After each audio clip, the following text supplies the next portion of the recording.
Bueno, entonces arrancamos un poco la charla. El nombre es Reestructuración de deuda en tiempo de pandemia. Habíamos pensado algunos nombres quizás un poquito más interesantes, pero dada la sensibilidad que estamos teniendo en la sociedad estos días, tuvimos que dejarlo en pandemia para no utilizar otros términos y no herir susceptibilidades. Principalmente lo que voy a comentar es un poco cómo está el contexto en el mercado internacional.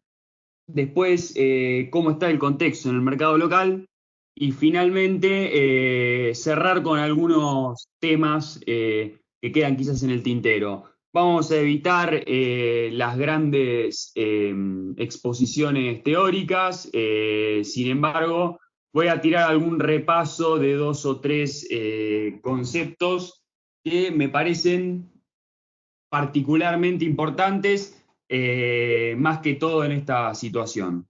Así que bueno, lo más importante, el disclaimer. En primer lugar, no hablo en nombre de Rosario Finanzas. Segundo lugar, no hablo en nombre de TCA Bursati ni en nombre del Grupo Transatlántica. Y tercer lugar, ninguno de los dichos de esta charla representa recomendación de compra ni de venta de activos financieros, ni en una ni en esta jurisdicción. Importante siempre el disclaimer. Está en español, en inglés y en gaélico escocés, porque a mí me gusta el whisky, entonces quería poner un tercer idioma, elegí el gaélico. Importante esto, es opinión puramente personal lo que yo estoy virtiendo acá, pero lo que sí, obviamente les digo es que mi opinión personal es la misma que le digo a los clientes de Transatlántica, a mis colegas de Transatlántica, a todo el que me pregunta mi opinión sobre alguna cuestión relacionada a finanzas, e inclusive todo lo que está conversado en esta charla se vuelca en el informe de bonos semanal de Rosario Finanzas. Lo pueden leer a través de la página, lo buscan, informe de bonos, sale aproximadamente los martes, tengo entendido, y siempre se conversa, todas las problemáticas que vamos a hablar están conversadas ahí. Así que si quieren tener esos datos, entren a la página de Rosario Finanzas. Tres frases. El mercado puede permanecer irracional más tiempo del que usted puede permanecer solvente, dijo Keynes. Después hubo una reunión después de las PASO donde se juntaron Álvarez Agi y Caputo. Entonces Álvarez Agi dijo que los políticos pueden permanecer irracionales más tiempo del que usted puede permanecer solvente, y Calcañino se dio el sueño de parafrasearlo a los otros dos y dijo que los inversores pueden permanecer irracionales más tiempo del que pueden permanecer solventes. Entonces, acá interesante, como para empezar a hablar y empezar a contextualizar qué es lo que está pasando. ¿Qué estamos viendo hoy? Bueno, para entender qué estamos viendo hoy, vamos a una breve introducción teórica. Esta es, yo recibí o aprendí de finanzas, no me presenté muy bien, pero soy licenciado en administración, estuve de intercambio en España, cuando hice mi carrera de grado aprendí o empecé a aprender de evaluación de empresas y de finanzas corporativas con Antonio Aparicio, que era subdirector del Banco Santander a nivel global y fue mano derecha de Emilio Botín, quien fue el que construyó prácticamente el Banco Santander. Y él nos dijo, hay una única fórmula que les va a enseñar a evaluar cualquier activo financiero, que es la formulita que está ahí abajo. Entonces, ¿de dónde viene el valor de un activo financiero? Porque a nosotros nos interesa saber por qué suben y por qué bajan las cosas. Bueno, el valor de un activo financiero, después vemos la diferencia con precio, el valor es el flujo de fondo que se va a generar en el tiempo. Es decir, la plata que me va a dar la acción que yo compre, el bono que yo compre, es lo que determina el precio que tiene. La renta variable genera plata a través de dividendo, entonces hay un flujo de dividendos en el tiempo que es lo que determina el valor de mi acción. En la renta fija hay un cronograma de pagos, asumiendo que es un país que no está sufriendo ningún estrés, hay un cronograma de pagos, el país cumple con ese cronograma de pago de interés y de capital, y eso, se suman esos flujos de fondo, tengo el precio de mi bono. Entonces, más o menos la manera de evaluar un bono, de evaluar una acción, según la teoría que me inició a mí en finanzas, es bastante la misma. Y también la misma para evaluar real estate, para evaluar un montón de activos financieros. Hay un concepto de valor, tiempo, dinero y riesgo, es decir, yo esos flujos de fondo los divido por 1 más R elevado a la T, como tienen abajo, y ahí los traigo a hoy. ¿Por qué? Porque el flujo de fondo de mañana vale más que el flujo de fondo de dentro de 5 años, aunque sean iguales. Y esa tasa de descuento, esa tasa de riesgo, lo que representa es, por un lado, ese valor tiempo-dinero, y por otro lado, la probabilidad de que esos flujos no sean percibidos. Es decir, no se evalúa la probabilidad de que no perciba un flujo de un bono del Tesoro de los Estados Unidos, porque sería una locura, se considera un activo libre de riesgo.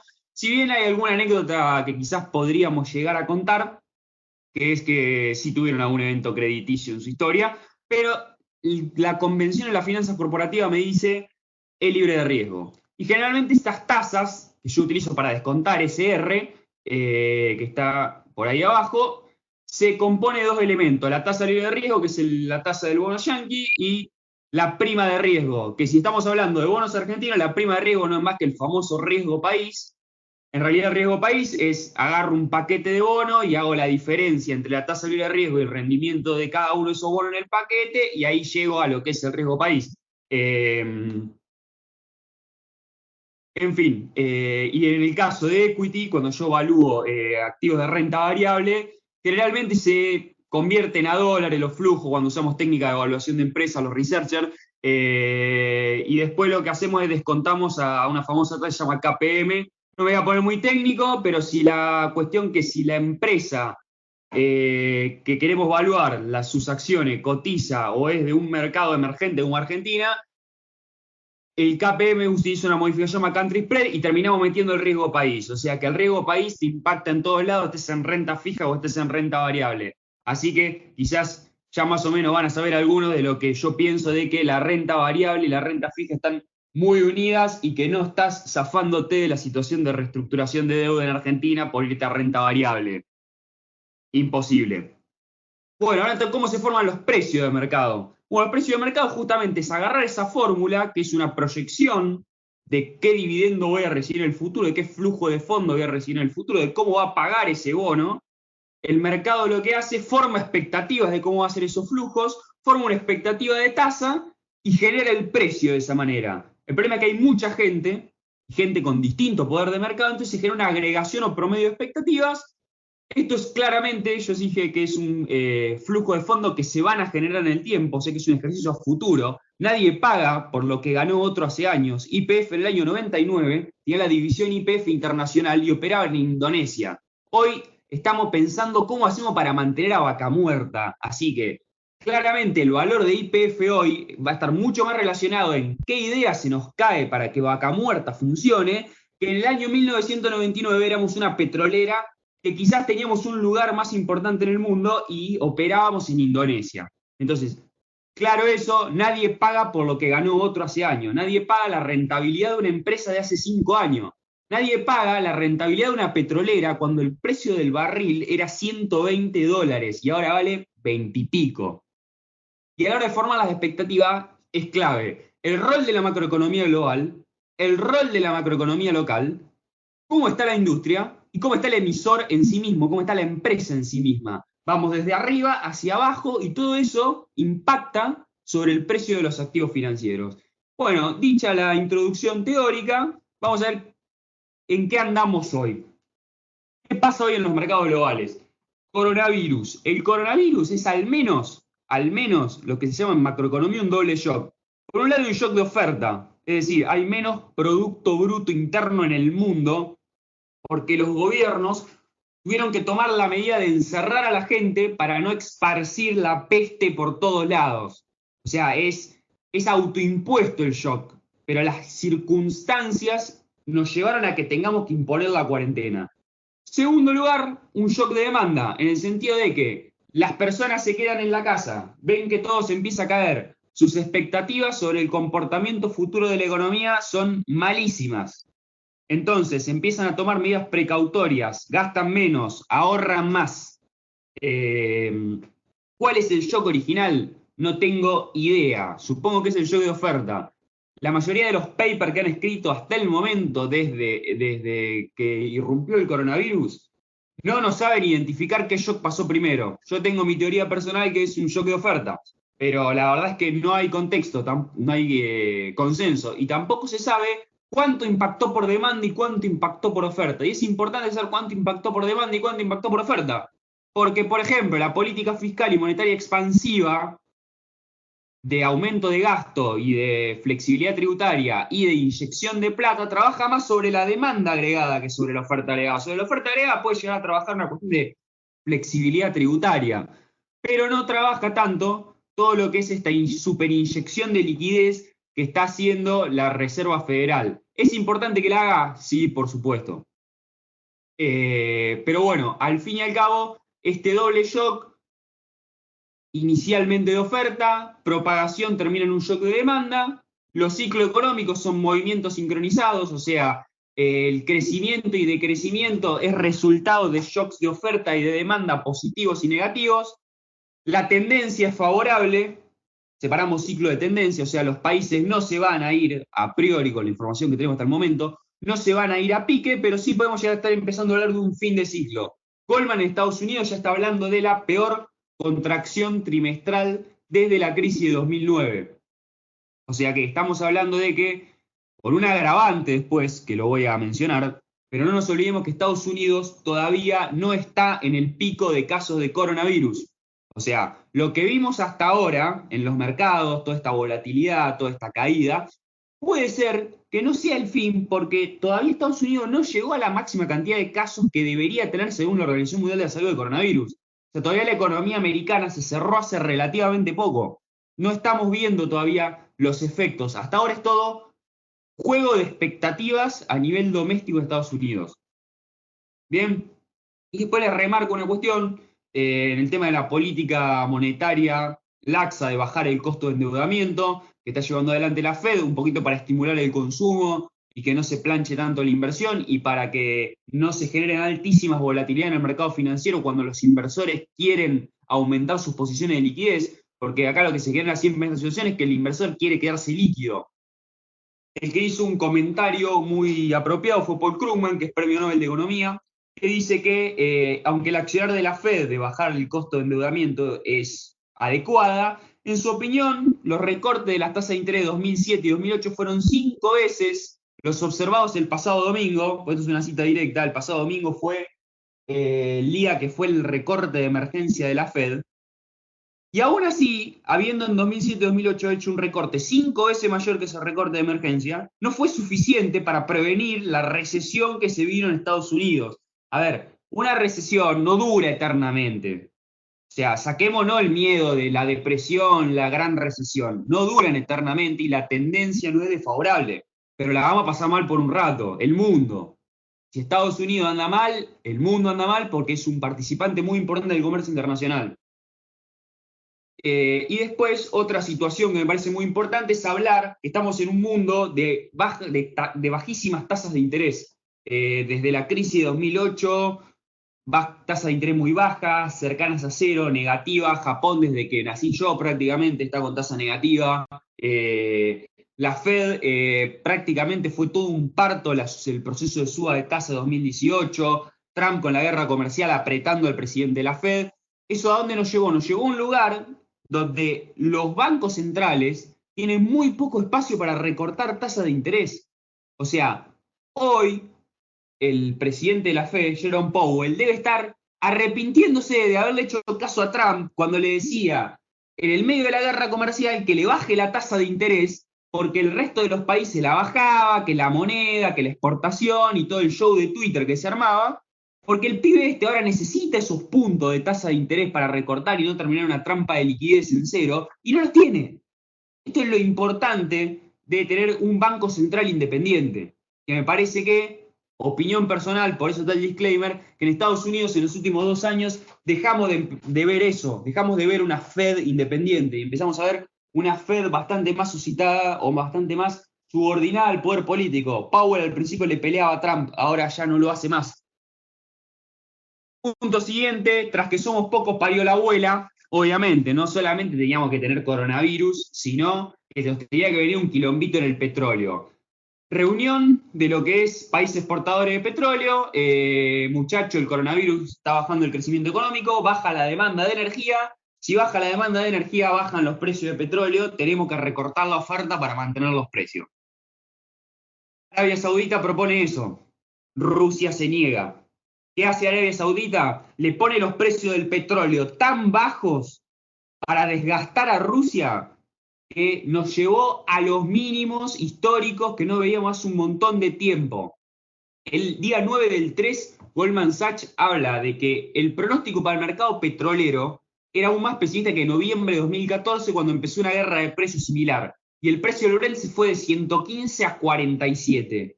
Hay precio objetivo del ADR de YPF en $1.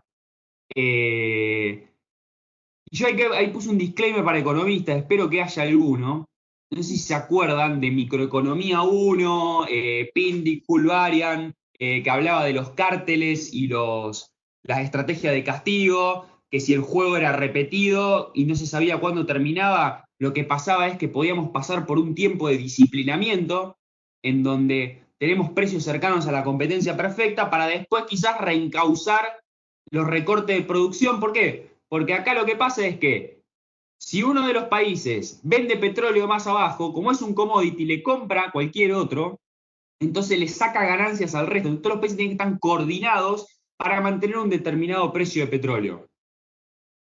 En ese sentido, cuando se descoordinaron, o cuando apareció la amenaza de que Rusia no quería o quería mantenerse con precios más abajo, el resto dijeron, Arabia dijo, lo castigo. Vos querías precios abajo, ahora te los voy a poner abajo. Y lo hago sufrir al otro. Ese sufrimiento dura un tiempo hasta que se disciplina la otra parte y podemos volver a reencauzar, como dije antes, el tema este del cártel. Es de libro de microeconomía lo que pasó. Y hoy estamos en una perspectiva en la cual no sabemos, porque la verdad es que pasó a un segundo lugar. La última novedad que tuve, por acá le puse todos los hitos, por lo menos que fui siguiendo la semana que se armó el desboque. El 11 del 3, pasaron varios días, que es una declaración del ministro de Energía ruso, donde dice que el país no descartó medidas conjuntas con la OPEP que ayudan a estabilizar el precio, o sea, diciendo, che, me rescato. Pero el ministro de Energía árabe, que es el príncipe, el sultán, no sé cuánto, dice, no, ahora te estoy disciplinando, nada, callate y bancátela. Así que estamos en una situación donde tenemos una demanda de energía deprimida por el tema coronavirus, por el shock de oferta, por el shock de demanda agregada que vimos antes, poco Producto Bruto Interno a nivel global, se retrotrae la demanda de energía, se retrotrae la demanda de energía para transporte, que es muy importante, para los aviones, para los trenes, para los camiones, para todas las cadenas logísticas. Entonces el petróleo naturalmente cae. ¿Qué perspectiva ir a tomar? En la medida en que la demanda se recupere, que todo este tema del coronavirus vaya subiéndose, el precio del petróleo tendría una presión alcista. Y ahora tenemos que ver después qué hacen con la oferta, porque abrieron la canilla los árabes. Hay que ver cuándo la quieren empezar a cerrar. Así que bueno, algunos hablan de un posible techo de corto plazo del petróleo del WTI en la zona de los $30. 30 dólares es un número interesante, porque a los $30 prácticamente dejan de transpirar muchos analistas de vaca muerta. El tema es de que estás ahí con $30 de WTI, $30 de Brent. Hay que seguir bastante en claro todo lo que es el negocio petrolero local, porque está sujeto a bastantes vicisitudes. Bueno, ¿cuál fue la reacción de los mercados a toda la jodita esta del coronavirus? Bueno, el S&P se la pegó del viernes del 19 del 2, que fue el último máximo que tuvo, al viernes 20, hace poquito antes del feriado nuestro. El S&P se cayó casi un 32. El índice de bonos emergentes de JP Morgan, donde tienen Argentina, Ucrania, Turquía, 26% abajo, con presión de la tasa de 10 años de Estados Unidos, se fortaleció el dólar, o sea, la gente va al dólar. Lo interesante fue que no lo puse, pero la dinámica que tomó el oro no funcionó como gran refugio de valor. En la primera etapa de la crisis esta, de la crisis de coronavirus, funcionó como refugio de valor. Después se pinchó, y acuérdense dos cosas, el oro tiene demanda especulativa y tiene demanda industrial. Jugás con dos variables, no jugás con una sola. ¿Tá? Y el oro tiene que ser extraído de las minas, puedes tener shock de oferta también. Así que ojo a la hora de tradear oro y ojo a la hora de querer usar como reemplazo de los contratos de oro de Rofex el CDR de Barrick, porque si me queda tiempo te pongo un rebasing chart en Google y te fijás la trompada histórica que te podés comer con Barrick. Tengan ojo con esa, porque me ha pasado con un cliente que me dice quiero comprar Barrick para hacer cobertura de oro, y la verdad que les muestro el gráfico y se arrepienten, pero apenas lo ven de lejos. Bueno, ¿qué es lo que genera todas estas caídas en el mercado financiero? Si bien algunos dicen de que la economía real está disociada con la economía, con el mercado financiero, la verdad que el que dice eso no sabe mucho, o la verdad que o zurdo, o no sé, busquen el adjetivo que quieran. Moody's, la calificadora de riesgo, encontró 4 puntos interesantes que nos llevan a impacto en la economía real de toda esta dinámica que estamos viendo en el mercado. El primero es que la caída de los mercados de acciones se asocian a reducciones en el consumo de hogares y empresas y de su calidad crediticia. La caída de los mercados de acciones, lo que pasa es que la gente lo ve desde la casa y le fisura la confianza y lo lleva a tomar mecanismos precautorios y a tener ahorro precautorio, preferencia por la liquidez, o si tienen tenencias de acciones, lo que pasa es que se quedan con menos guita después para gastar, para consumir, porque le cayó el precio de las acciones que tenían comprado antes. Entonces, no me digas que van por 2 canales distintos, porque no van por 2 canales distintos y te lo dice una de las principales calificadoras de riesgo a nivel mundial. Segundo lugar, las empresas que cotizan en el mercado cotizan las acciones. Las acciones son el patrimonio neto. Patrimonio neto más pasivo es igual al activo. El activo son las máquinas, los créditos, son las inversiones de la empresa. Entonces, en la medida en que cae el valor de mercado del patrimonio de las empresas, cae el valor del activo de las empresas, medido a valor de mercado, por la partida doble.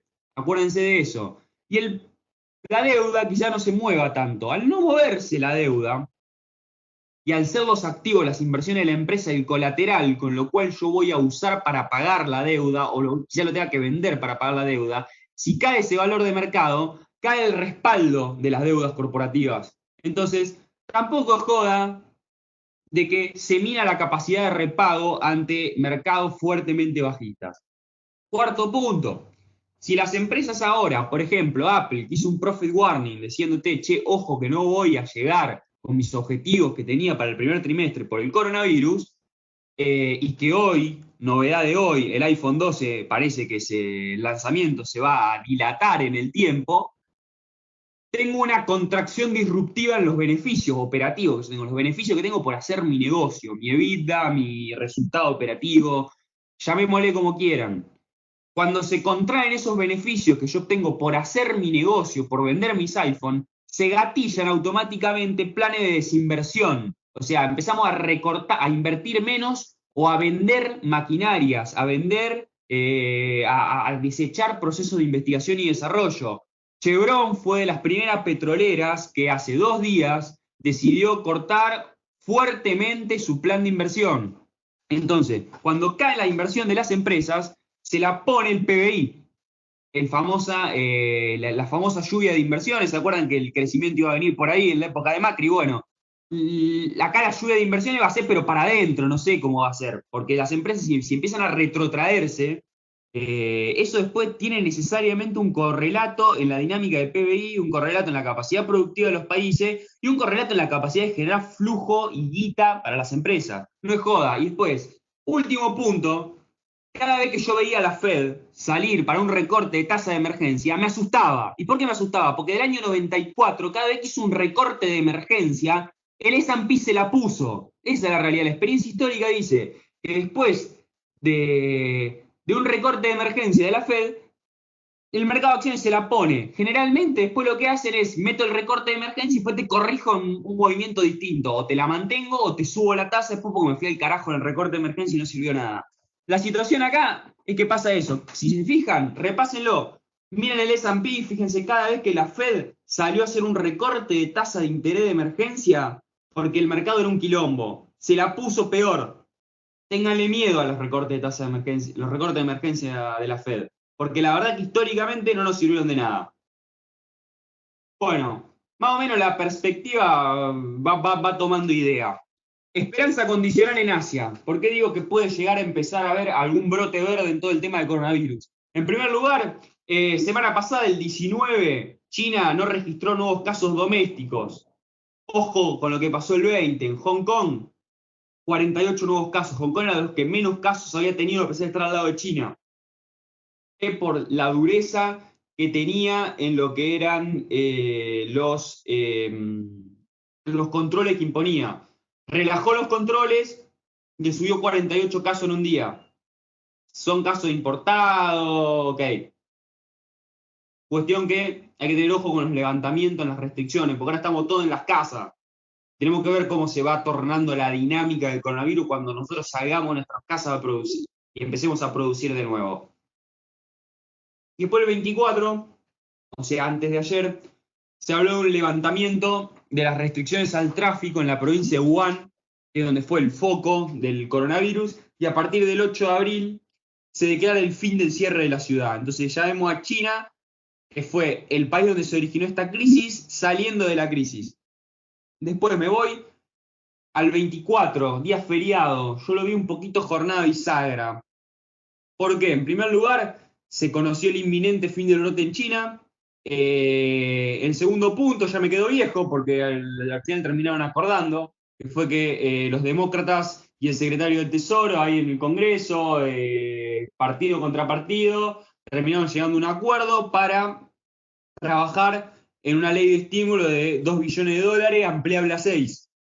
Después salió el apoyo de la Reserva Federal en un programa abierto de compra de activos, es decir, el famoso quantitative easing. Compro bonos, inyecto liquidez en el mercado. Ayer, o sea, ayer cortamos el nivel de 2.450 puntos en el S&P, que era un nivel técnico que había que pasar para romper la última pierna bajista que tenía el S&P, que era el número con el cual estábamos esperando todos el martes. El lunes una fuerte caída del S&P, el martes una fuerte recuperación. Desde que empezó la crisis de coronavirus, el S&P no pudo mantener alzas por 2 ruedas seguidas. O sea, subía una, se la pegaba en la otra, subía una, se la pegaba en la otra, subía una, se la pegaba en la otra. No podía aguantar 2 ruedas en terreno positivo. Ayer lo logramos. 1.15 arriba y se superó el nivel de 2.450 puntos, lo que podría ser empezar a hablar de una señal de formación de piso. ¿Cuál es el tema? Es que los pisos son procesos, no son un punto aislado en el tiempo. Acuérdense que el mínimo de 2008 fue retesteado, no me acuerdo si en marzo o en mayo de 2009, y después les voy a mostrar cómo fue el flash crash del 87 ahora en esta misma presentación, y van a ver una dinámica muy parecida entre lo que estamos viendo hoy y lo que se vio en el año 87, y el piso fue testeado 3/4 veces, dependiendo del ojo de quien lo mira. Así que después les voy a mostrar eso y después ya nos vamos a ir a Argentina, pero totalmente de cabeza. Bueno, ¿cuáles son los riesgos a la baja en la situación que tenemos actualmente? ¿Cuáles son los riesgos a que los mercados sigan cayendo? Evolución de casos de coronavirus en Europa, Estados Unidos, que todavía no llegó al pico de contagio, Latinoamérica y mayor daño al esperado en las ganancias de las empresas. ¿Cuándo vamos a ver el verdadero costo de todo esto? Cuando presenten los balances las compañías del primer trimestre, cuando hagan los earning call, cuando tengamos las ganancias trimestrales, ahí no vamos a ver el verdadero daño que hubo. ¿Cuáles son los riesgos al alza? Decir, che, que todo esto se termine. El daño sea menor al esperado, que se incorporen expectativas favorables en torno a lo que son las políticas de estímulo monetario y fiscal, que fue lo que estuvimos viendo ayer y antes de ayer. Otra es una desaceleración en el avance del virus y después la aparición de una vacuna o medicamento potencialmente exitosos. Si nos queda tiempo, hablamos el último punto y comentamos algunos papeles de laboratorios que quizás dan para traer a colación para los que les gusta invertir en renta variable. Bueno, ¿qué pasó en el flash crash del 87? Lectura recomendada, porque nobleza me obliga a decir la fuente, fue el informe semanal de mercados y economía del 13 de marzo de Delfos. Primero analizan los bear markets, cómo son los mercados bajistas. 10 de los 13 observados hasta 2007-2008 en Estados Unidos, mercado bajista, rebotan 10% antes de hacer un piso. Eso a mí me da miedo cada vez que lo veo rebotar el 10% al S&P, porque digo, che, ¿cómo es el tema del proceso de formación de piso? Segundo punto, 7 de los 9 mercados bajistas que observamos se dieron próximos a una recesión y tardaron 2 años en lograr nuevos máximos. Ahí yo digo, che, tengamos en cuenta que esa expectativa de flujo de fondo que hablábamos antes, que es lo que me dice el valor de las empresas y que me determina los componentes de los índices, tuvo una lesión. Si bien es transitoria, la trayectoria de ingreso hacia adelante con respecto a la que teníamos antes del coronavirus es peor. Yo priceo que es transitorio, el mercado pricea la transitoriedad de la epidemia, pero sabe que está en una situación peor que la que tenía antes. Así que necesitamos un shock positivo. Si el shock negativo nos cambió la situación, nos corrigió el precio a la baja, tenemos que estar a la espera del shock positivo para volver a lo que teníamos antes. Y tiene que ser el mismo calibre. Porque la única manera que yo reproduzca el mismo precio es o que vuelva a tener la misma situación que tenía antes, lo cual lo veo imposible porque el ayer ya pasó, o la otra es que se genere una nueva situación favorable que sea equivalente a lo bien que yo estaba antes de esta crisis actual. Entonces, la verdad es que yo me estoy armando de paciencia en todo lo que implica inversión en CDRs, todo lo que implica inversión en acciones de Estados Unidos, porque puede que el tema vaya para largo. ¿Qué pasó en el 87? Lunes negro, colapso, pero precedido por algunas caídas en la semana anterior, pero prácticamente Estados Unidos no estaba en recesión. Cuando se le preguntaba, o los diarios de la época decían, che, ¿qué pasó que tuvimos un lunes negro en el 87? Estaba todo bien. Eh, Pareció que había un fin de beneficios fiscales, una especie de aumento de impuestos, digámosle, y un saldo comercial negativo, pero era el esperado. Esa era la razón que hablaba todo el mundo. Después, un premio Nobel de Economía, que fue Robert Shiller, dijo, che, fue eso la razón, y hizo una encuesta de casi 1.000 administradores de fondos de inversión en Estados Unidos. Esos 1.000 administradores de fondos de inversión en Estados Unidos le contestaron, vendimos porque pensábamos que la economía se iba a poner mal. Veíamos que había mucha deuda, la Fed estaba subiendo la tasa, nos agarró un gut feeling, una especie de mariposeo en el estómago y reventamos todo. Tampoco me creo ni una ni la otra, pero me parece que puede llegar a andar en el medio de la situación. ¿Cuáles son las similitudes con 2020 y 1987? Fuerte suba antes de la caída, evaluación en récord histórico. ¿Se acuerdan del 2019 cómo estábamos, el S&P? O sea, estábamos en price earning que no lo habíamos visto nunca antes. Estábamos rompiendo récord histórico toda la semana. Se había convertido en costumbre ver récord histórico del S&P. La velocidad de la caída, la trompada fue con el coronavirus, pero fue una tras de otra, una tras de otra. Y después, en el 87 pasó lo mismo. Estábamos todo bien, un par de jornadas bajistas y un lunes, destrucción total.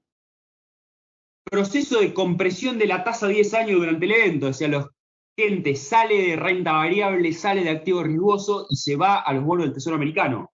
Ausencia de recesión. En el 87 y en 2020 la economía americana estaba creciendo. Y después, adelantos tecnológicos operativos en los mercados. Esto es ideal. En el 2020 estamos en la era de los algoritmos. Ya todos saben lo que son. Pero ¿saben qué se popularizó en el año 87? El stop loss y el top gain. Entonces, fue la primera vez que empezamos a ver los famosos stop loss. Y eso introdujo un cambio en la velocidad a la cual operan los mercados. Hoy los algoritmos introdujeron también un cambio en la velocidad a la cual se operan los mercados. Las órdenes se colocan más rápido, se decide más rápido, todo sucede a una velocidad mayor.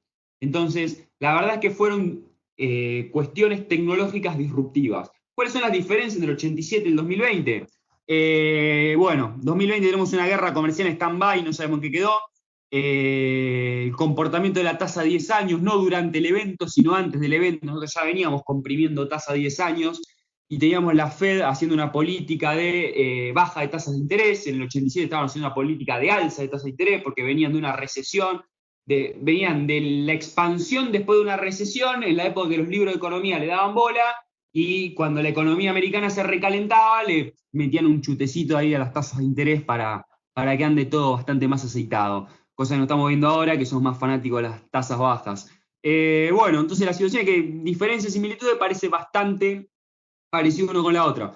¿Cuál es la lección que yo quiero dejar acá y qué es lo que yo me llevo para mi laburo en el día a día? Ya dije antes que los procesos de formación de pisos son procesos que se dan en el tiempo, no se dan en un día. Yo no puedo agarrar y ver una baja del S&P y decir, acá hizo piso, estoy en el mínimo, tiene que volver a donde estaba antes, después de un movimiento tan disruptivo como los que vemos.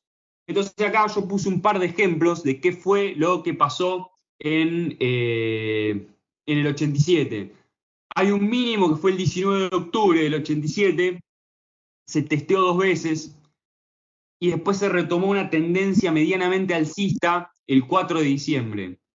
Entonces, una compra en el segundo mínimo, el 26 de octubre, el 87, después les voy a mostrar el gráfico, permitía salir con ganancia hasta el 27 de noviembre. O sea, tenías una franjita. Si no, tenías que esperar hasta el 7 de diciembre para salir derecho. O sea, yo compraba en el segundo mínimo, el 26. Tenía un tiempo para salir una ganancia entre el 1 y el 12 con una terrible volatilidad. Un día salía con el 1, otro día con el 12, un día con el 1, otro con el 12, taca, taca, electrocardiograma hasta el 27 de noviembre. Si no, tenía que esperar hasta el 7 de diciembre para salir derecho si me posicionaba en S&P. Si yo compraba en los rebotes, después de que el mercado en el 87 testeó los dos primeros mínimos, yo compraba en el rebote, tenía que esperar hasta enero, primera semana, para salir derecho. Si no vendía en la primera semana de enero, tenía que esperar la última semana de enero. Y si no esperaba la última semana de enero, me tenía que ir a la segunda semana de febrero. Y si yo no vendía en la segunda semana de febrero, el mínimo, o la zona de mínimos, llamémosle, un mínimo local, se volvió a testear en abril y en mayo del 88. O sea que, ojo con decir, el mercado está en el mínimo, compro acá. Y la cita genial del análisis que hizo la gente de Delfos, la tengo que leer porque es excelente, que después del flash crash del 87, el índice subió, el S&P, un 15% en 12 meses. Pero fue un mercado lateral para todo aquel que no tuvo la suerte de comprar en uno de los 4 días de mínimos en el proceso de formación de piso de mercado. Y el índice tardó 2 años en hacer nuevos máximos históricos. Entonces, ojo a la hora de operar. Eh, Después, si nos queda tiempo, repito, podemos ver cómo se operan o quizás qué es lo que estamos viendo nosotros en TCA bursátil con este tipo de mercado. Pero la verdad que lo que yo acá quiero transmitir es, ojo que tenés la chance de quedarte metido en un mercado lateral. Eh, el piso no se hizo antes de ayer con el último mínimo. Hay todo un proceso de formación, vuelvo a repetir antes. No nos tiremos a operar. ¿Puedo tener suerte? Sí, puedo tener suerte. Puedo agarrar y comprar una acción que me coletee un 20, un 30% en dólares.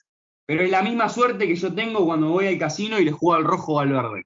Porque estás en una situación de volatilidad tal y de falta de correlación entre un movimiento y el otro de mercado, que el factor azar es altísimo. Hoy prácticamente no sabemos cómo medir los fundamentos de las empresas, no sabemos cómo formar expectativas sobre las ventas, sobre los resultados, sobre la potencial de dividendo, porque todavía no conocemos qué tan mortal va a ser el coronavirus, cuánto van a durar las cuarentenas. Formamos expectativas sobre eso que cambian de una manera absolutamente dinámica. Todos los días tenemos algo nuevo. Entonces, en ese sentido, la pérdida de correlación entre un movimiento y otro hace que existan oportunidades para hacer una ganancia terrible por el contexto de volatilidad, pero oportunidades de pérdida o de salir derecho o quedarte en una inversión clavado por 2 años. Entonces, en ese sentido, está dicha la recomendación. Y acá les muestro cómo fue el flash crash del 87. Ahí testea 3 veces el mínimo, después vuelve a hacer una zona de mínimos por acá, ya estamos entrado el año 89, estos finales, perdón, final del año 88, estos son finales del año 87.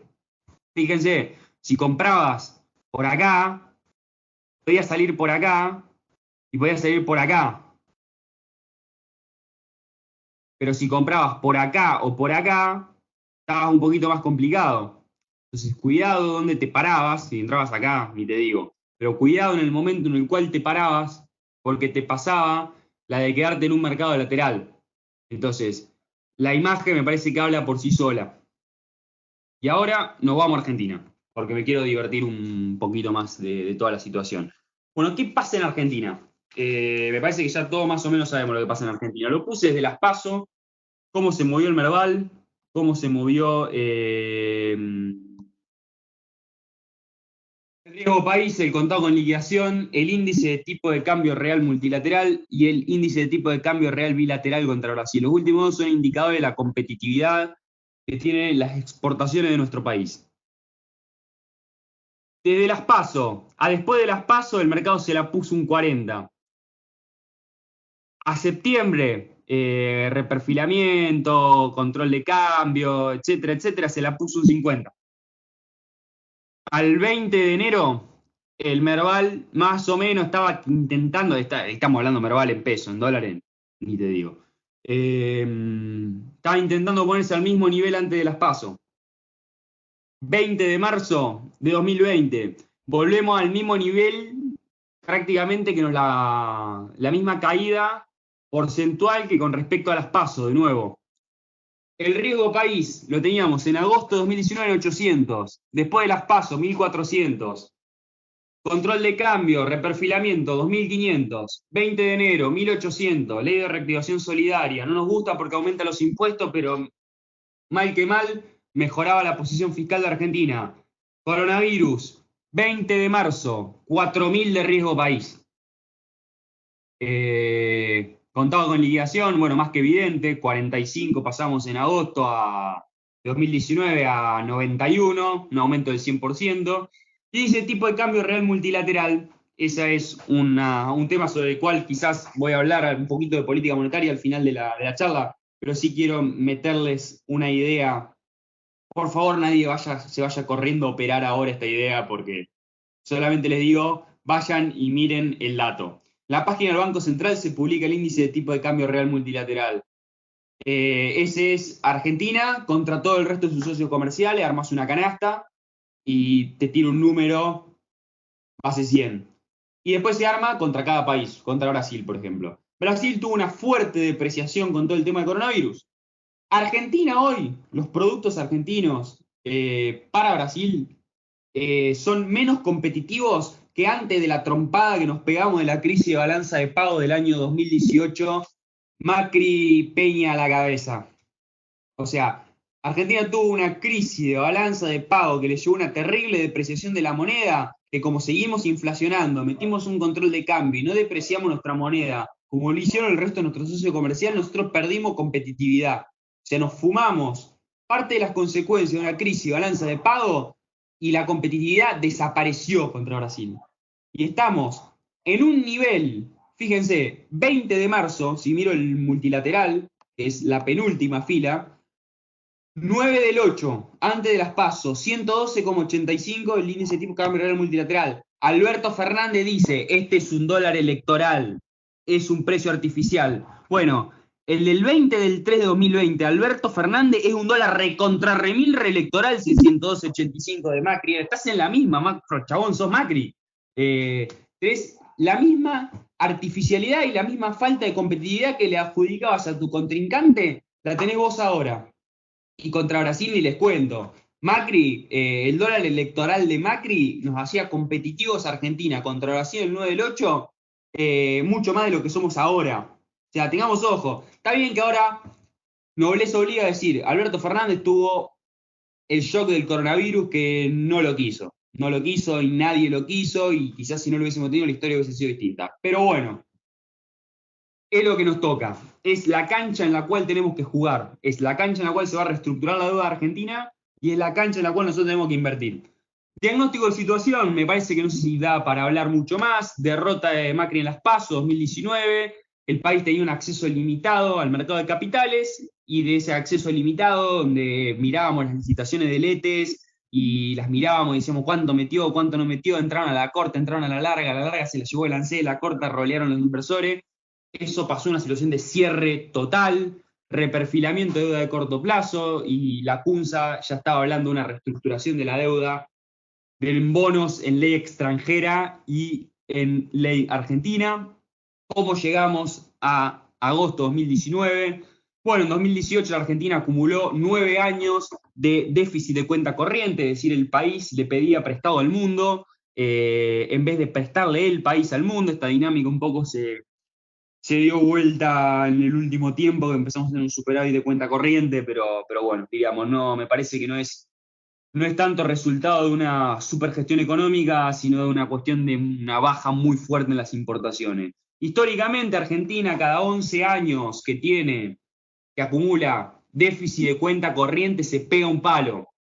En los 90, 11 años de déficit de cuenta corriente fueron la salida 2001. ¿Qué hubo en esta ocasión? ¿Por qué fue distinto? ¿Por qué llegó en 9 años? Y bueno, pues tuvimos un proceso político en el medio, el recorte de tasa de la Fed, la sequía, etcétera. Cuestión que nos vimos ante una situación de una crisis antes de lo que esperábamos. Tuvimos una situación de fuerte endeudamiento del sector público. Argentina reingresa a los mercados de capitales cuando se va Cristina y tomamos deuda para financiar déficit corriente. Tomamos deuda en dólares, vendíamos esos dólares al mercado, esos dólares los compraba el Banco Central, acopiaba reserva, los compraba la gente, manteníamos el tipo de cambio relativamente ahí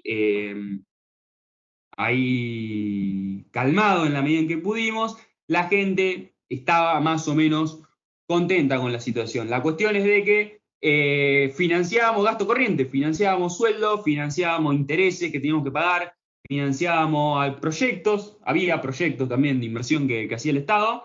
La cuestión es de que en ningún momento se pensó la posibilidad de que Argentina fuese a pasar un shock como el de 2008, de 2018, perdón, donde cambian las condiciones de liquidez globales y tenés una sequía que te impacta en la recaudación y en la generación de divisas. Éramos de las economías más débiles, estábamos en un proceso de gradualismo, al primero que nos fueron a pegar fueron a nosotros. Fue el primer lugar donde decidieron vender y nos vamos. Si uno ve la dinámica que tomó la deuda a lo largo del gobierno de Macri, va a ver que es igual a los déficits fiscales acumulados, porque el déficit de cuenta corriente te lo puede estar generando el sector privado o el sector público. Y la verdad que en este caso hubo escenario en Argentina donde hubo un fuerte endeudamiento del sector privado, en este caso fue prácticamente el sector público.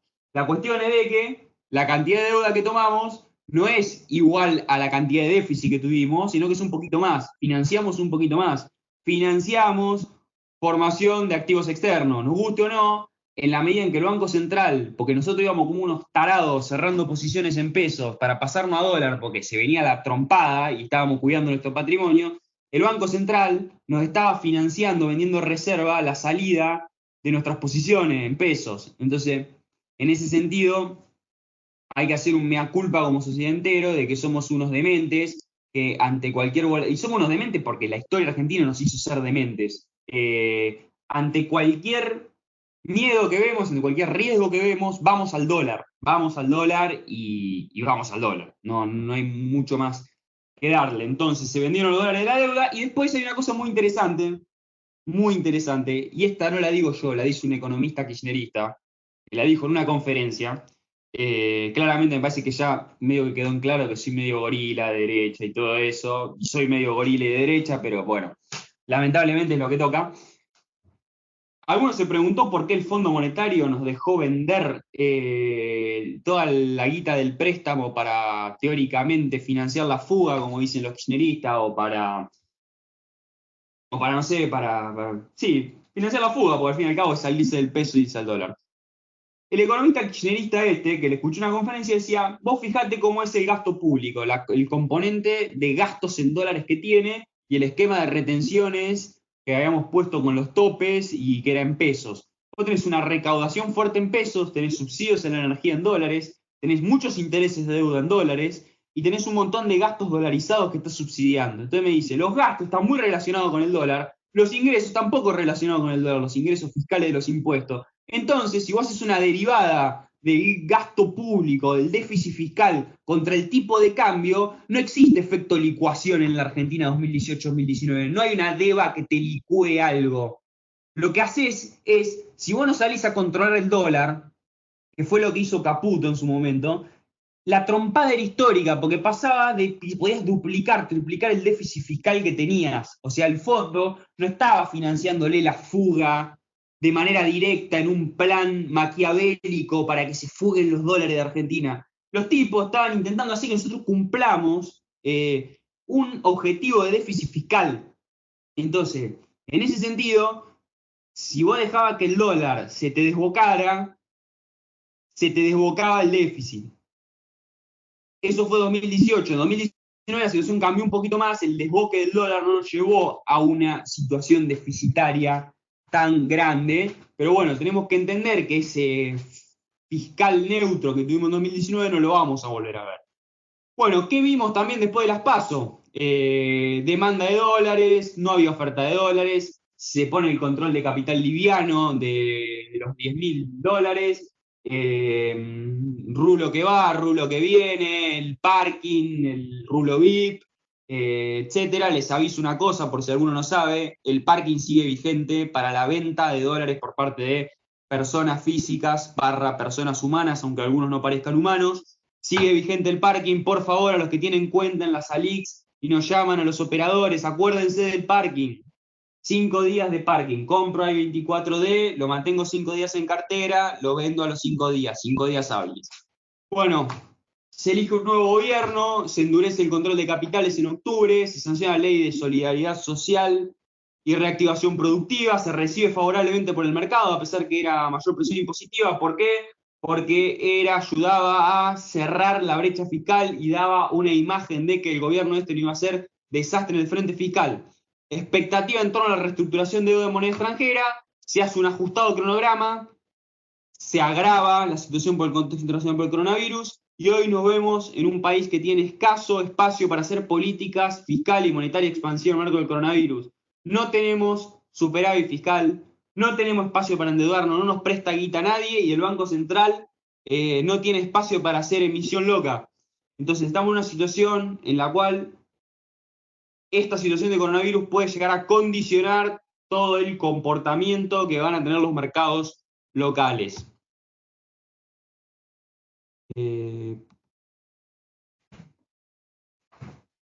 que se tildó la pantalla, así que vamos a ver qué podemos seguir. Ahí volvimos, ahí estamos. Bueno, elementos esenciales de una reestructuración de deuda, que me parece que es el tema por lo menos central que yo quería hablar. ¿Qué variables se tienen en cuenta a la hora de que van a reestructurar la deuda? Esto es un nuevo repaso teórico para después poder entrar en lo más interesante de la charla, que es hablar un poquito cómo está la deuda argentina y cómo va a ser el proceso. Y después tengo 2 slides al final que son buenísimos, que son las distintas preguntas que uno se hace, algunas más en serio, otras menos en serio, pero que cada una tiene una respuesta y que me parece que va a ser un poco lo principal que se van a poder llevar de esta charla. Bueno, cuando yo quiero hacer una reestructuración de deuda, hay variables que están en manos del gobierno. ¿Cuándo te voy a pagar en el tiempo? ¿Cuál va a ser el cronograma de pago de los títulos?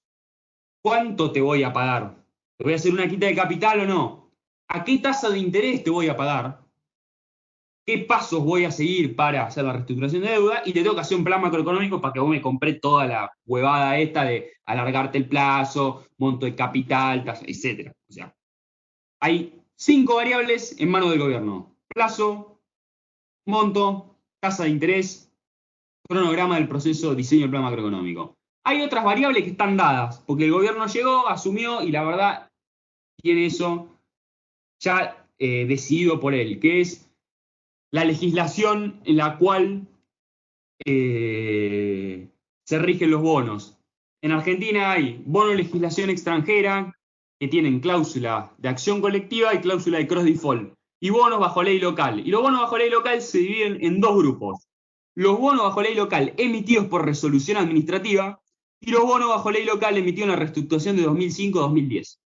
Todos los bonos emitidos bajo ley extranjera, independientemente cuándo hayan sido, si yo quiero hacer una modificación de las condiciones, véase, pagarte en una fecha distinta a la original, peluquearte la tasa de interés, hacerte una quita de capital, hacerte cualquier cambio de algo que se considera condición fundamental del bono, necesito juntar a todos los bonistas, o principalmente los jugadores mayoritarios, y que ellos voten y acepten. Y si no aceptan, tengo que hacer una propuesta distinta. Esto es vinculante a nivel legal en los tribunales de Nueva York. O sea, la cláusula de acción colectiva se llama también cláusula antibuitre. ¿Por qué? Porque el buitre gana su juicio siendo holdout. Y acá, si lo que se decide la mayoría es lo que se aplica para todos los bonistas, y eso está previsto en un contrato, cuando el fondo buitre se presenta al juez Griesa y le dice: juez Griesa, quiero cobrar la plata. El juez Griesa dice: vos tenías un bono con cláusula de acción colectiva, la mayoría decidió eso, la regulación dice que vos te tenés que acatar lo que decidió la mayoría. En 2005 no pasó eso. En 2005 no había cláusula de acción colectiva, o si las había, eran cláusulas muy viejas que venían del año 1900 que decían que tenían que estar de acuerdo el 100% de los tenedores para hacer un cambio. Entonces los países iban indefectiblemente al default. Y ahí después algunos te aceptaban el canje que le proponías, otros se quedaban de fondo buitre. Segundo lugar está la famosa cláusula de cross default. La cláusula de cross default es: yo incumplo el pago de uno de mis bonos en ley extranjera y automáticamente todo el resto se defaultean de los bonos y la deuda se vuelve exigible en el momento. O sea, si yo agarro, tengo que pagar el interés del A2E2 y no lo pago, y no arreglé nada con los inversores del A2E2 ni con el resto de los tenedores de bono, corre el periodo de mora, terminado el periodo de mora, yo no pagué, viene el tenedor del AC17 y me puede reclamar que yo le pague la totalidad de la deuda que le debo. O sea, eso es el cross default o la aceleración. Y después está la ley local. La ley local tiene dos puntos o dos tipos de bonos. El bono ley local emitido por resolución administrativa y el de la reestructuración de 2005-2010. La reestructuración de 2005-2010 es igual que un bono de ley extranjera, excepto que el tribunal aplicable en el caso que haya un conflicto o un litigio son los tribunales argentinos y los tribunales de Nueva York. Pero si vos no pagás el DICA o querés modificar el DICA, tenés cláusula de acción colectiva y tenés cláusula de cross default. ¿Por qué? Porque cuando se hizo la reestructuración del año 2005, todos los bonos se emitieron bajo el mismo contrato, bajo el mismo documento, y se le dio los mismos derechos a todos. El problema es el AO20 y el AI24, que están hechos, el AI24 está hecho por una resolución administrativa firmada por Kichilov, y los bonos emitidos por resolución administrativa no tienen prospecto de emisión ni siquiera, no hay prospecto. O sea, hay un decreto del gobierno que emitía el bono. No se dicen los derechos de las partes, dice cuánto es el capital, cuánto se emite, qué tasa de interés, cuáles son los momentos de pago y nada más. Eso es lo que tiene la resolución. Y todo lo que es resolución administrativa, si se emite por resolución administrativa, se reperfila o se reestructura por resolución administrativa. O sea, y el gobierno no enfrenta un default, ni las calificadoras de riesgo le degradan la nota, o no se la degradan de manera permanente, se la bajan a default y se la vuelven a subir a las 2 horas, como para mostrar que hubo un evento crediticio, pero se dice que cuando el nuevo decreto hace efectivas las condiciones del nuevo bono. Todo lo que es deuda en moneda local y todo lo que es deuda de AI24, AO20, AA25 y AA37 está emitido bajo resolución administrativa. El gobierno no te va a preguntar qué quita te gusta, qué tasa de interés le gusta, ni a nosotros ni a los tenedores institucionales. El gobierno decide con discrecionalidad cuando hay resolución administrativa. Esto yo lo vengo escribiendo en los informes de bono de Rosario Finanza, pero millones de veces. ¿Qué otra cosa el gobierno no tiene en su poder? ¿En qué contexto global y local tiene que pelear la reestructuración de deuda? Acuérdense que estamos en un proceso de coronavirus, donde muy probablemente el crecimiento económico argentino se vea impactado, el comercio internacional se ve impactado, la cantidad de dólares que no entran por balanza comercial se ve impactada de manera negativa, la recaudación se ve impactada. Entonces puede que este contexto obligue a Martín Guzmán a hacer una propuesta más agresiva de la que estaba esperando antes del brote de coronavirus. Por otro lado, ahora les voy a comentar otro concepto y voy a volver sobre este punto de contexto macroglobal. Bueno, después hay dos variables que están en manos de los inversores, que aceptar la propuesta, si tu bono es ley Nueva York o ley Argentina, reestructuración 2005, y resignarte si es ley local, resolución administrativa. Pero hay algo que se llama exit yield. ¿Se acuerda que yo he dicho que los flujos de fondos se descuentan a una tasa? La tasa a la cual se descuentan los bonos es la famosa TIR del bono. Entonces, la TIR de los bonos hoy está volada, como pueden ver, agarran el informe diario de Allianz, se fijan la TIR de los bonos y se ven que hay TIR de 1000 y pico, 300 y pico, 40, 50, 60, tenés números estrepitosos contra lo que sería un número normal, no sé, para un emergente, un 6, 5, 6, 7. Nosotros tenemos números que son estrepitosos. ¿Por qué? Porque se le praicea mucho riesgo.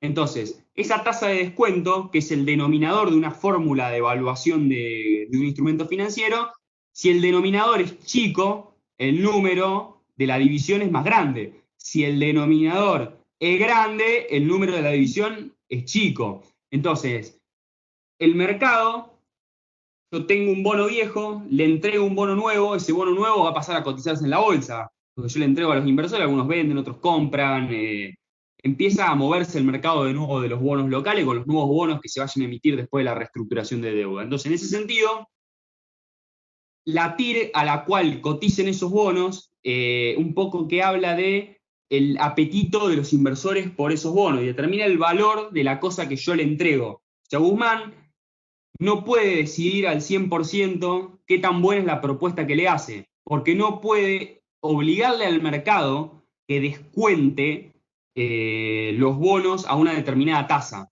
No le puede obligar al mercado que le haga rendir los bonos a una determinada TIR.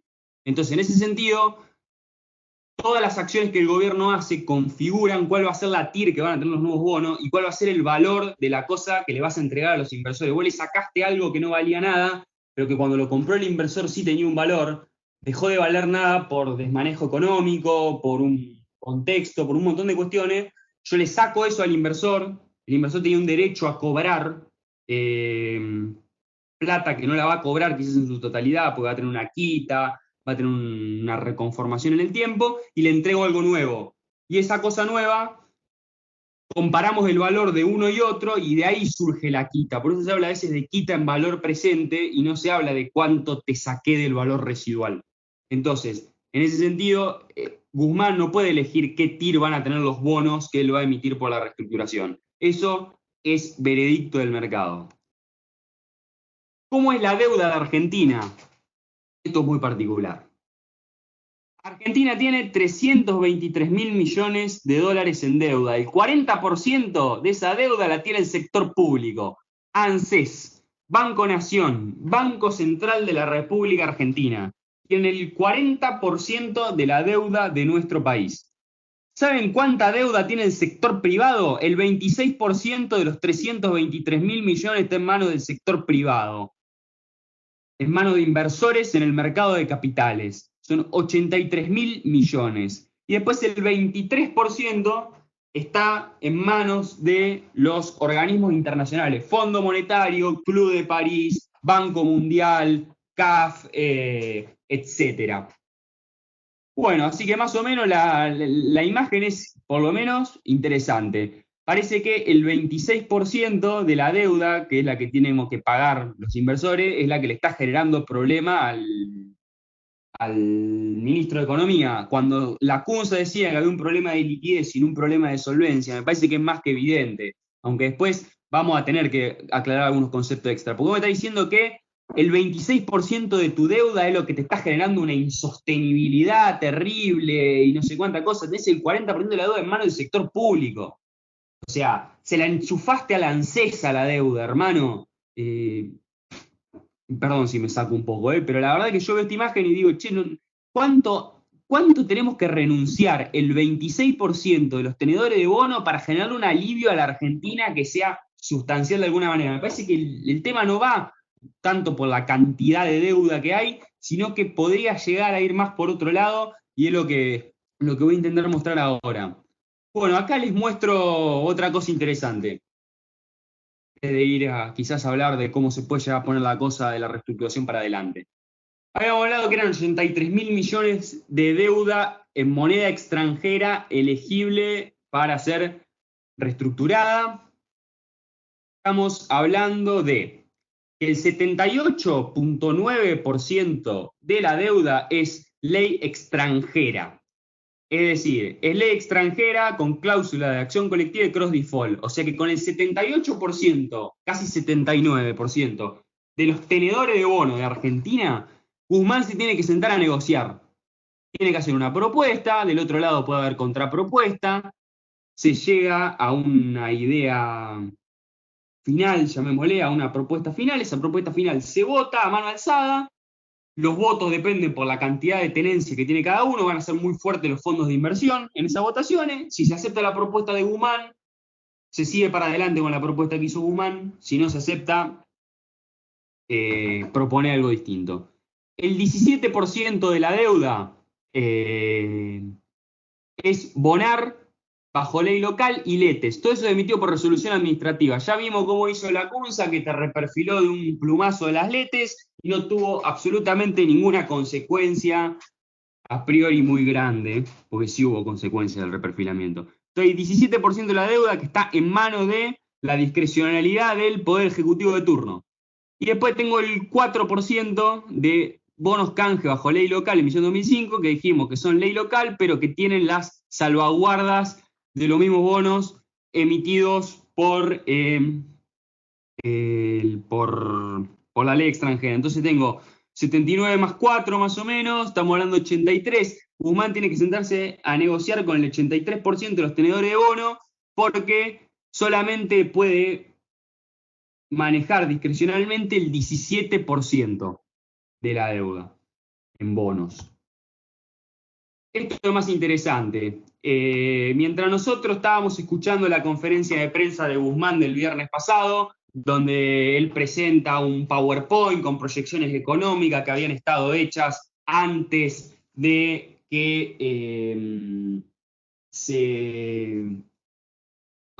que se hiciera el brote de coronavirus, perdón que me agarró un lapsus, hizo una proyección, un modelo de sustentabilidad de deuda, un supuesto de crecimiento, balanza comercial, de recaudación, de superávit, de todo.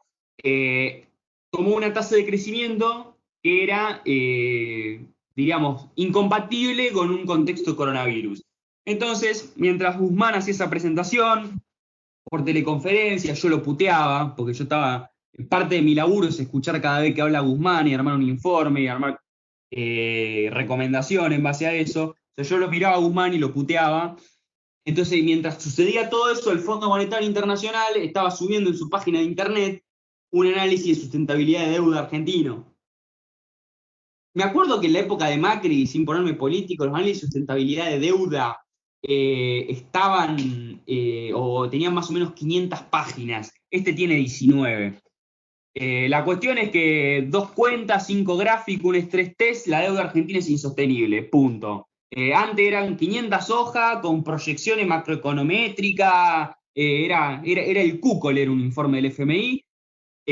Ahora, palo y a la bolsa, la deuda no es sustentable, y antes con esas 500 hojas me decían que era sustentable.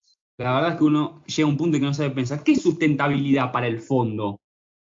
Es interesante, porque yo digo que en algún punto Guzmán le faltaba definir qué era sustentabilidad o no. Bueno, la sustentabilidad te la define el fondo y dice que es cuando se requiere una trayectoria fiscal, o sea, un superávit fiscal futuro, o un crecimiento económico, porque el crecimiento económico está de la mano también de la trayectoria fiscal, para estabilizar el porcentaje de deuda PBI, tanto en un escenario base como en shocks. Y ese crecimiento o ese ajuste fiscal tiene que ser económica o políticamente imposible, y cuando llego a esa situación donde el ajuste que necesito es para estabilizar el ratio de la deuda PBI es económico, políticamente imposible, el fondo me dice tu deuda es insustentable. Bueno, ¿cuánto alivio necesario? La señora Liliana Franco, que debe ser de periodista de ámbito financiero, me reservo obviamente los comentarios sobre los periodistas, agarró, se ve que mientras que leyó o el fondo le hizo llegar por prensa, porque ella tiene contacto con prensa del fondo, un poquito qué es lo que opinaba el fondo a grandes rasgos. El fondo dice, necesito que tus necesidades de financiamiento bruto sean aproximadamente el 5% del PBI en el corto plazo y no pueden ser superior al 6% del PBI de 2024 en adelante. Y después habló de una capacidad limitada argentina para generar dólares, de sus bajos niveles actuales de reserva. Entonces el equipo técnico del fondo dice que los pagos de deuda en moneda extranjera no pueden superar el 3% a mediano y largo plazo. Entonces yo agarré y dije, bueno, vamos a agarrar y vamos a hacer una cuenta rápida. Lamentablemente no sé cuánto va a caer el PBI real de Argentina, pero agarré y me dije, bueno, si vamos a suponer que el PBI real cae un 3% con el tema del coronavirus, estamos hablando de una caída cercana al 1,5%, entonces yo agarré y digo, mira, con el shock este de coronavirus se va al 3% la caída del PBI real. El relevamiento de expectativa de mercado hablaba de un tipo de cambio a fin de año de 78,90 y una inflación de 40. Entonces yo agarré y dije, bueno, si yo agarro, tomo el PBI de cierre de 2019, publicado en la página del fondo, le aplico una caída del 3% real, lo inflaciono al 40% y lo divido por el tipo de cambio, llego a ver cuánta plata tendría yo para pagar deuda. 18.59 billones disponibles para pagar deuda, de los cuales solamente puedo usar 11.15 billones para pagar deuda en dólares. Perfecto, tengo 18. Vamos a ver cómo es la deuda en el año 2020. Nos fijamos en el cuadrito del fondo. ¿Cuánto es la totalidad de deuda que tengo que pagar en 2020? 77. 77. ¿Cuánta deuda tengo que pagar en ley local? 37. Miramos otro número. ¿Cuánta de esa deuda tengo que pagar es deuda denominada en pesos? 26.4. O sea, acá inclusive la deuda en pesos que supuestamente íbamos a pagar está, digamos, si yo tuviese que salir a pagar toda, está por encima o va a demandar una cantidad de fondos por encima de la que el Fondo Monetario pretende que nosotros eroguemos por año para pagar deuda. O sea, o sea, me parece que esto sí es un número interesante para tener en cuenta. La necesidad de financiamiento bruto. Fíjense otra cosa. Yo tengo de esos 11 billones, 11.15 que vemos acá abajo, si lo pueden ir siguiendo todos, que están disponibles para pagar deuda denominada en moneda extranjera, tengo que pagarle 5.2 billones a organismos internacionales sin incluir FMI. Yo ahí supongo, Julio Calcañino, de que el FMI es tan piola que nos patea los pagos que le tenemos que hacer el año que viene para adelante. Igual son pocos. Me queda 5,95 billones para pagar deuda de moneda extranjera, porque los organismos multilaterales de crédito son acreedores privilegiados. Yo primero les tengo que pagar a ellos y después a los bonistas. Entonces, me quedan 5,95 billones para pagar deuda de moneda extranjera, en este caso. Y esos 5,95 me alcanzarían quizás para pagar la deuda emitida bajo legislación extranjera en 2020. Y este dato no es menor. Y este dato no es menor. Si hacemos la cuenta de estrés, acuérdense de esto, apenas nos alcanzaría para pagar la deuda en legislación extranjera. Porque después voy a volver sobre eso. Y ahora vamos, si esto me hace caso,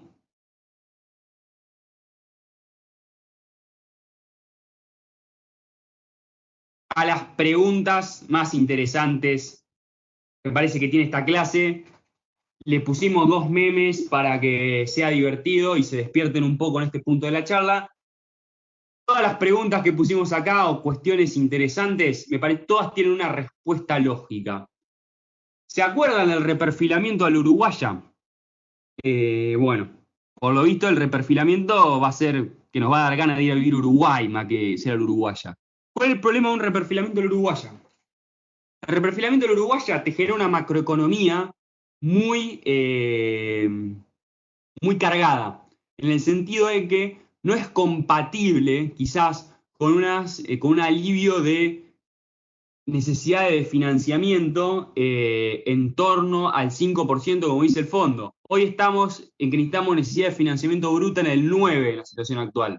Y la verdad que el reperfilamiento del uruguaya te sigo pagando intereses, te pateo el capital, no solamente genera una macroeconomía muy cargada, sino que si es un esquema que se percibe como insustentable por parte del mercado me va a castigar con una TIR más alta. Entonces necesariamente me va a generar una situación en la cual el costo de endeudamiento mío después del reperfilamiento de uruguaya puede llegar a ser más alto, y si es más alto, después Argentina termina excluida o continúa excluida del mercado de capitales a nivel global. ¿Por qué? Porque es tan oneroso la tasa que se pide que el país no puede salir a endeudarse. Me acuerdo que escuché a un analista, porque escuché a varios. Yo no me digo que soy dueño de la verdad, solamente intento chequear algunas cosas que se van diciendo, ¿no? Me dice, si Argentina hace una reestructuración muy fuerte, con mucha quita, muy agresiva, la exit yield va a ser altísima porque el mercado va a castigar con una TIR muy alta a la Argentina. Bueno, les cuento una cosa. La quita en la reestructuración del año 2005 fue 79.2% estimada por Sturzenegger y Stelmeyer en un paper del año 2005. En Uruguay, si bien hubo un reperfilamiento donde yo no te dije que de los 100 que te debía te pago 80, yo esos 80 te los tiré más adelante en el tiempo. Y por valor tiempo de dinero, algo que yo tengo que pagar en 10, que tenía que pagar en 5, ahora te lo pago en 10, ese monto adeudado vale menos. porque está más lejos en el tiempo. Entonces, Uruguay hizo en realidad una quita en torno al 13.3%. ¿Qué pasó? Argentina con una quita del 79.2 tuvo un exit yield, una TIR de los bonos del 8% del costo de endeudamiento argentino después de la crisis de 2005. Mientras que Uruguay, con su reperfilamiento a la uruguaya, tuvo una TIR del 13.3 y fue puro ajuste fiscal lo que hizo hacia adelante. Entonces, situación, reperfilamiento a la uruguaya es la mejor opción, me parece que ni para los inversores ni para el gobierno. Pero bueno, vamos a ver cuál es la propuesta que hace Guzmán. Segundo, mis bonos son ley extranjera, entonces necesariamente me van a tratar mejor. El bono bajo ley extranjera, ¿qué tiene? Tiene la cláusula de acción colectiva, el cross default que armamos antes. La cláusula de acción colectiva me dice que tengo que votar por mayoría los cambios y hay grandes fondos de inversión que tienen mucho poder de voto. Entonces, ¿qué es lo que uno puede llegar a pensar? Que los fondos de inversión no se van a dejar pisar la cabeza. Ahora, si Guzmán hace una propuesta agresiva y los fondos, en virtud del contexto que estamos viviendo, ven que Argentina no puede pagar si ellos elevan la apuesta, muy probablemente le acepten la propuesta que está haciendo. Entonces, no necesariamente la ley extranjera implica un mejor tratamiento porque hay un juzgado de Nueva York. La ley extranjera implica un mejor tratamiento porque hay poder de voto de fondos de inversión que no se van a dejar pisar la cabeza. Pero en el caso que se la dejen pisar, es aplicable a todos y no hay tutía. Porque el contrato que regula el bono prevé que así sea. Tercera, Guzmán dijo que los bonos ley argentina van a ser tratados de manera igualitaria que los bonos bajo ley extranjera. Bueno, esta me parece que es interesantísima. Como señal de mercado y para mostrar seguridad jurídica y seriedad de la Argentina en la comunidad internacional, es buenísimo tratar a los bonos bajo ley argentina igual que los bonos bajo ley extranjera. El tema es que muy probablemente el gobierno sabíamos que teníamos un cronograma muy ajustado. Prácticamente estábamos en 2 meses, un mes y algo para arreglar todo el tema de la deuda.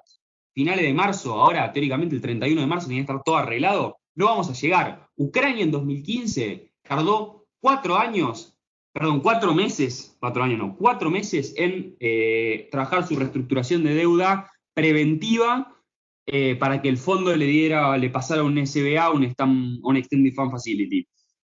Bueno, ¿cuánto se tarda en promedio en reestructurar una deuda de un país que no está defolteado de manera precautoria como lo está haciendo Argentina? Se tarda en promedio 1 año. Y Guzmán lo quería hacer en 1 mes y medio. Así que estamos en un escenario donde el cronograma nació poco realista. Vino mal parido. Entonces, ¿qué pasa? Guzmán no puede permitir que el país se le defoltee en todo este proceso.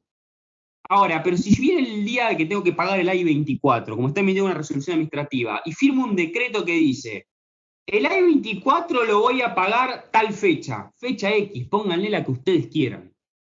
Y después hago una conferencia de prensa donde te digo, la verdad es que vamos a esperar a lo que resuelven los bonistas bajo ley extranjera para decidir qué hacemos con el I-24 o con el AO20. Ahí entras en lo que Germán Fermo, tenía la columna de los lunes, hablaba del limbo performing, te mandan al limbo. Y vos quedás ahí flotando, esperando ese año, quizás que se tarde, o esos 4 meses, que son las referencias históricas de lo que uno tarda en reestructurar, llevar adelante un proceso de reestructuración de deuda, y me quedo ahí esperando un mes 24 lo que vaya a pasar. Después, entonces, en ese sentido, piensen esto, si Guzmán tiene que elegir entre pagar un bono como un A12-2 o un I-24, el I-24 no le gatilla un default, no le gatilla una aceleración de la deuda, no le gatilla un quilombo macroeconómico terrible, o un I-24 que lo único que hago es emitir un decreto, o sea, ya está, flaco, o sea, vas a tocar el I-24, va a ser lo primero que vas a hacer, va a ser la primera deuda a la cual vas a ir a tocar, va a ser la resolución administrativa. Si sos buena onda, lo que haces es la pones en el limbo y después le aplicás el mismo tratamiento. Ahora, ¿qué haría yo? Yo le pego una reestructura. ¿Qué haría yo? Y esto es mi opinión. Por favor, es mi opinión, no es de Rosario Finanzas ni de Transatlántica. Yo le pego una reestructurada agresiva si soy Guzmán y le fijo el piso en el cual voy a tratar a los tenedores bajo ley extranjera. Pero bueno, la verdad que a mí no me pusieron en ese rol y por suerte no me pusieron en ese rol. Después, otro mito interesante. Guzmán el otro día salió a declarar que quería una exit yield de los bonos del 8%.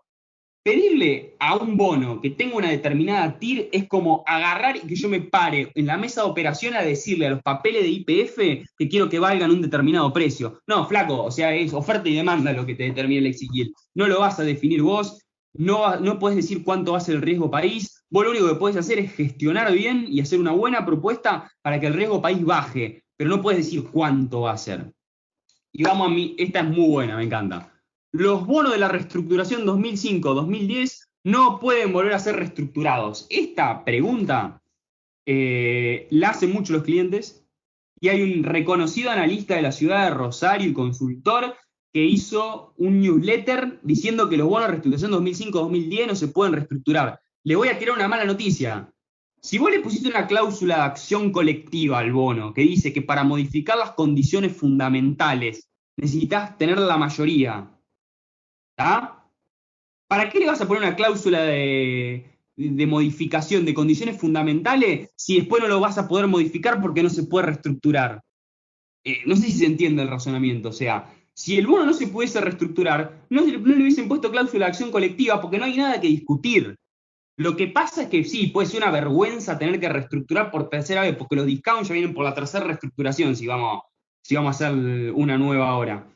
Es una vergüenza, sí, es una vergüenza. Es horrible, sí, es horrible. Pero no hay un impedimento legal en el prospecto de emisión de los bonos que impida que eso se lleve adelante. Si uno reúne las mayorías necesarias, que son del 85%, tiene una fórmula, pero si fuese una sola serie es del 85%, si no baja al 66%, o sea, no voy a entrar en las fórmulas puntuales porque nos vamos a perder y las pueden buscar en internet y están. Si yo respeto las mayorías, puedo modificar el DICA, puedo modificar el DICI, el PARI, lo que sea. Necesito conseguir las mayorías. Y la mayoría que te piden esos bonos es más alta que la mayoría que te piden los bonos emitidos por Macri. Los bonos que te piden por Macri son un poquito más laxos. Te piden un 66% si es uno solo, esto te piden 85%, por ejemplo. Entonces, en ese sentido, tienen 2 informes de bono de Rosario Finanza, porque yo les dije que todo lo que digo acá lo pongo en los informes de bono de Rosario Finanza y los pueden leer desde la página. Tercera semana de febrero y cuarta semana de febrero toqué este tema de los bonos de reestructuración 2005 y por qué pueden volver a ser reestructurados. Así que el que le interesa, le pego una mirada. Vamos a otra. ¿Hay posibilidades que me especifiquen? Sí, hay posibilidades que te especifiquen. En el año 2001-2002 hubo especificaciones de bonos. Hay dos fallos en la justicia argentina. El fallo Galli y el fallo Brunicardi. Esos 2 fallos, a grandes rasgos, dicen que si estamos en una situación de emergencia, el Estado tiene que preservar la estabilidad y no sé cuánta cosa, te puede agarrar y especificar las posiciones que vos tenés al tipo de cambio oficial. Y el caso, no me acuerdo si fue Galli, que fue en el año 2002, me acuerdo. ¿Qué pasó? Había unos bonos de ley local que se llamaban botes, como los botes ahora de Caputo, pero eran los botes del año 2002. Esos bonos, me acuerdo me contó Leonardo Chialba de Delfos, porque él fue el que me terminó de aclarar todo esto, un día estábamos hablando por teléfono, él me dice, eran unos bonos ley local, a lo más parecido a una O20 que podías encontrar. En ese momento Argentina estaba en default, no tenía posibilidad de pagar, era un país que estaba prendido fuego. Entonces, la Corte Suprema de Justicia reconoció como que si a vos te entregan un bono que ajusta por ser en pesos, a vos te están cuidando el valor real o el poder adquisitivo de tu inversión, una cosa así, y que las situaciones ameritan a que el Estado haga ese tratamiento. Bueno, ahí está la mala noticia. Sabemos que o sea que si el bono es ley argentina, te pueden especificar. La posibilidad existe. Ahora, la posibilidad es de bajísima ocurrencia. En el resto de los bonos que tuvieron la reestructuración 2005, no hubo especificaciones compulsivas. Hubo algunos títulos puntuales en la historia argentina que sufrieron especificaciones.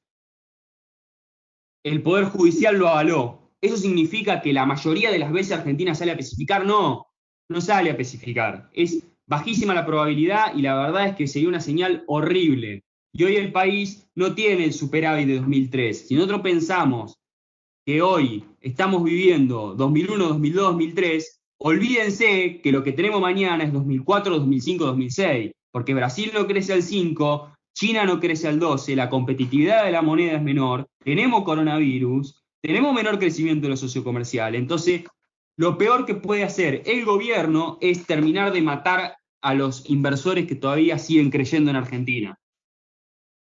Bueno, siguiente pregunta. ¿Una reestructuración consiste solo en prolongar plazos, hacer una quiesta de capital y bajar la tasa de interés? La verdad es que no. El análisis que se hacía muy seguido en las mesas de operaciones o en los research, o lo hacían los mismos analistas en la casa, o los mismos inversores, agarro una planilla de Excel, agarro el AO20, lo convierto en AO28, porque lo alargo 8 años, le bajo la tasa, le hago una quita de capital, le hago un juego de Excel, le pongo un exit yield del 10 y digo, el bono reestructurado va a valer tanto. Cuestión que no suelen ser así las reestructuraciones de deuda. Generalmente vos te arman una lista de títulos elegibles a ser reestructurado y ese título recibe la otra opción de un título nuevo. ¿Qué pasó? Les voy a traer a colación lo que pasó en la reestructuración del año 2005. En el año 2005 había 152 bonos elegibles para ser reestructurados. Esos 152 bonos se convirtieron en 3 bonos, par, discount o quasi par. O sea, de 152 pasamos a 3 especies, que había en pesos y en dólares, y había en distintas legislaciones. O sea que en realidad esas 3 grandes especies se abrían un poquito más, porque había en peso, en dólar, en euro y en yenes. Pero la verdad es que pasaste de una estructura de 152 títulos distintos, donde había de duration corta, de duration mediana y de duration larga, a 3 títulos. ¿Cómo funcionó la reestructuración de 2005? El par no tenía una quita sobre valor residual, no había una quita sobre el capital adeudado, pero te pateaba los plazos del 2035 y te pagaba una tasa de interés bastante baja. El discount le hacía una quita del 66% al capital, después capitalizaba intereses, pero tenía una tasa de cupón un poquito más alta. Entonces, en ese sentido, uno podía elegir las dos opciones. ¿Cómo podías elegir una opción o la otra? Bueno, una opción o la otra se podía elegir dependiendo de la cantidad de nominales que tenía. Menos de 50.000 nominales, creo que era, podías elegir par. Más de 50.000 nominales podías elegir discount. O sea, esa fórmula de decir a veces cobra el que compró hasta tal fecha o hasta tal otra no, el que tiene tanto cobra, el otro no, el que tiene tanto elige este bono, elige este otro, son discrecionales por el Estado. Se eligen en base a una razón que no sabemos muy bien cuál es. Pero bueno. Y otra cosa que quería remarcar, estoy buscando acá en mis anotaciones, pero bueno, si no, se los comento. Se los comento ahora a grandes rasgos. ¿Qué pasó? En el año 2005 había varios bonos, había 152 bonos a reestructurarse. Había bonos que habíamos dicho eran del tramo corto, del tramo medio y del tramo largo de la curva. Había personas que tenían títulos que vencían en el año 2006, la deuda fue reestructurada en el año 2005, y había gente que tenía títulos que vencían en el año 2016 y otro que vencía en el año 2026. Puntualmente esos que vencían 2006, 2016, 2026 eran unos bonos que estaban emitidos en marcos alemanes en ese momento. Esos 3 bonos, los 3 recibieron el mismo tratamiento. Se trató igual al tipo que tenía el vencimiento en un año, que el que lo tenía en 10, que el que lo tenía en 20 años. Ucrania entregó por cada bono que vos entregabas, te entregaban una canasta de bonos con distinta duration adentro. Entonces, tengamos ojo, primero, porque ese análisis que hacemos, decir, bueno, pateo los intereses para adelante, le recorto la tasa, le hago una quita de capital, puede que tenga un pecado original ese análisis, que es agarrar la situación actual y llevarla para adelante, patear para adelante. Acá estamos hablando que un país como Argentina, cuya necesidad de financiamiento bruta anuales nunca fueron menores al 10% del PBI, y cuando gobernaban Néstor y Cristina, que dicen que se endeudaron, un país que necesitó el 10% del PBI en financiamiento y que tiene que pasar ahora el 5% o el 6% en el largo plazo, necesariamente no necesita patear su situación actual hacia adelante, necesita rediseñar todas las deudas que tiene de manera de llegar a un esquema que cumpla con esa necesidad del 5%. Entonces, en ese sentido, no se hagan ilusiones con que el AO20 va a ser AO28, porque lo tiro para adelante y le hago un tratamiento. No, no necesariamente se va a dar. Muy probablemente recibamos una canasta de bonos y muy probablemente haya distintas opciones para elegir y quizás se contemple la situación de los bonistas minoristas. Pero bueno, todavía no sabemos cuál va a ser la propuesta de Guzmán. Después la otra pregunta que a mí a veces recibo es, che, pero las letes seguro se pagan, te lo decían antes de la CUNSA. Después de la CUNSA y su reperfilamiento, las letes las van a pagar. Digo, las compraban los conservadores, las letes se pagan. Después volvió a reperfilar Guzmán las letes. Las letes me las pagan en agosto, me las van a pagar, ¿no? Agosto, julio, no me acuerdo cuándo le habían puesto. La verdad es que las letes, en mi opinión personal, que no hablo en nombre de Tesia Bursati ni de Grupo Transatlántica, las letes para mí van a recibir el tratamiento que van a recibir los bonos en dólares bajo ley local. Puede que vayan al limbo hasta que se decida lo que pasa con la ley extranjera. La otra es, pero el AO20 se paga, el Banco Central tiene reserva el pago que tiene que hacer ahora, el AO20, ¿cómo no me va a pagar el AO20? El AO20, volvemos a lo de antes, no me gatilla un cross default, no me gatilla una aceleración, no me gatilla ninguno de los problemas que hablábamos antes. Entonces, en ese sentido, yo pienso que si Guzmán tiene que usar las reservas que son escasas, no va a decidir pagar el AO20, se va a focalizar en otros bonos. El AO20 lo va a poner en el limbo que no tiene ninguna consecuencia. Después, la otra, el equipo de Research Bank of America propuso una reestructuración con 2 nuevos bonos par y discount. El gobierno los contrató como colocadores, entonces hay probabilidad de que sea el esquema. No les voy a contar cómo es la propuesta que hizo Bank of America. Está muy buena, búsquenla en internet, léanla, me parece espectacular, me parece que es una idea genial. Si el gobierno la va a usar o no, no tengo ni idea. Absolutamente no tengo ni idea. Ellos agarran y dicen de armar un nuevo DICA, un nuevo DICA-DICI y un nuevo para-pari. Distinto, o sea, tiene el mismo nombre de 2005, una fórmula de reestructuración distinta, pero que simplifica los 60 y pico de bonos que existen hoy en 2 bonos. Va a tener el tema del tratamiento distinto por las durations, pero habían diseñado el Banco of America una estructura que primero se le pagaba a los organismos multilaterales, después se le pagaba a los bonistas, y más o menos era compatible con todas estas necesidades de financiamiento que el fondo le pide a Argentina que tenga. Bueno, bien, ¿qué es lo que pasa? ¿Qué es lo que pasa con esto? El Banco of America es colocador. El colocador tiene una oficina de colocaciones de deuda soberana. La oficina de colocación de deuda soberana tiene prohibida la comunicación con la oficina de investigación de mercados del Banco of America, que es el equipo que hizo este research que habla de una posible propuesta de reestructuración de Argentina. Y Argentina contrató a la oficina de colocación de deuda, no contrató a la de investigación de mercado. Hay un concepto que se llama muralla china. Esos dos equipos no pueden hablar uno con el otro. En los bancos grandes, el analista no puede hablar con el trader. ¿Por qué? Porque hay miedo de que el trader de deuda corporativa, el que le hace las colocaciones al gobierno, le pase información al analista para que el analista arme un informe y sesgue a las personas. Les cuento una anécdota. Un banco colocador en 2005 fue UBS, el banco suizo.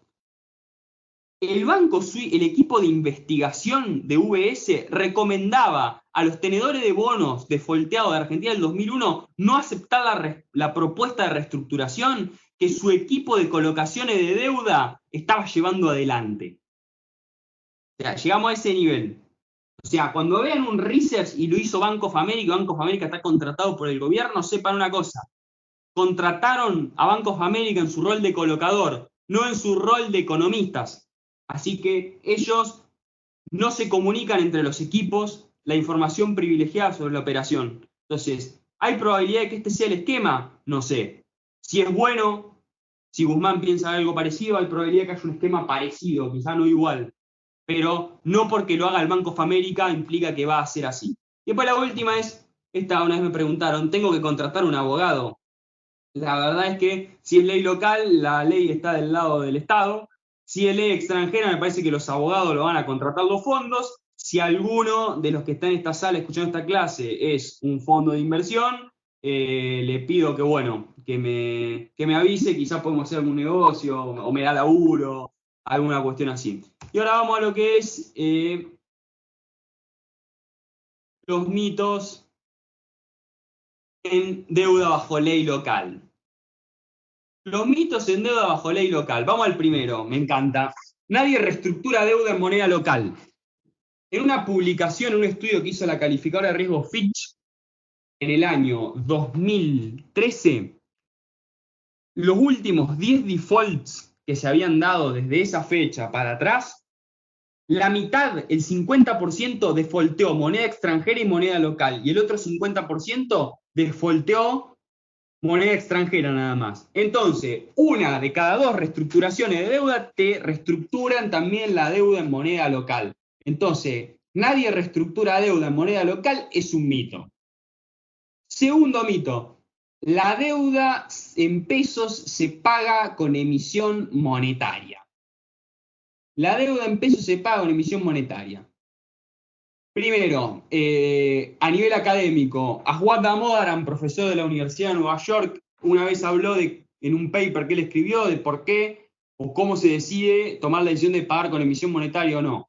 La emisión monetaria tiene problema inflacionario y tiene problema de depreciación de la moneda o que te termine forzando en un esquema como el nuestro una devaluación para no perder competitividad en tipo de cambio real. Si las empresas de tu país y la familia de tu país tienen mucho endeudamiento en dólares, pagarlo con emisión monetaria es hacer reventar una olla de presión en otro sector de la economía. Entonces, por eso los países muchas veces deciden reestructurar la deuda en moneda local, porque prefieren asumir los costos de la reestructuración a subirse a la maquinita e imprimir plata. Entonces, la deuda en pesos no siempre se paga con emisión monetaria por esa razón. Ahora vamos al caso puntual de Argentina. El caso puntual de Argentina,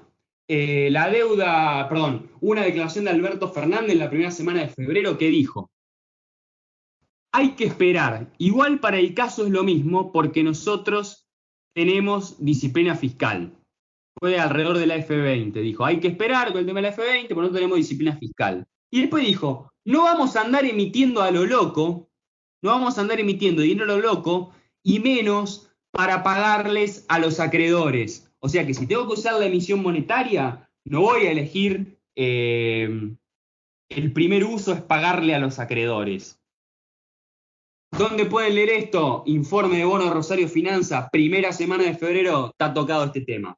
Ahora bien, lo que sí estamos viendo es que el gobierno está ofreciendo canjes de deuda. Los canjes al principio eran malos, porque la ley de administración financiera le pedía al gobierno, flaco,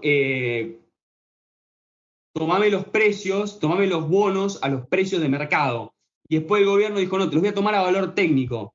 ¿Por qué? Al tomártelo a valor técnico, el Estado te reconoce como capital para integrar y para suscribir los nuevos bonos, el capital que te debe y los intereses corridos que tenés, no el precio al cual ese bono está en el mercado. Entonces, en ese sentido, a vos no te están peluqueando de ninguna manera la deuda que tenés vos contra el Estado en pesos. Entonces, la dinámica ahora en los próximos días es, el gobierno va a seguir ofreciendo canjes, hay muchos tenedores institucionales como Templeton y como Pinco, esos fondos inclusive están posicionados en LECAPs, no es que están en un bono loco, están en LECAPs inclusive y están empomados desde hace mucho tiempo. Fue clave el otro día la participación de los fondos en lo que es deuda, en lo que fue el megacanje el viernes pasado. Entonces, si los fondos acompañan y gran parte de la deuda es refinanciada por parte de los fondos, lo que sucede es que hay mayor chance de que si me quedo afuera y no acepto el canje y espero cobrar el bono al vencimiento, me lo paguen con emisión monetaria residual, porque en general los minoristas son los que toman esa decisión.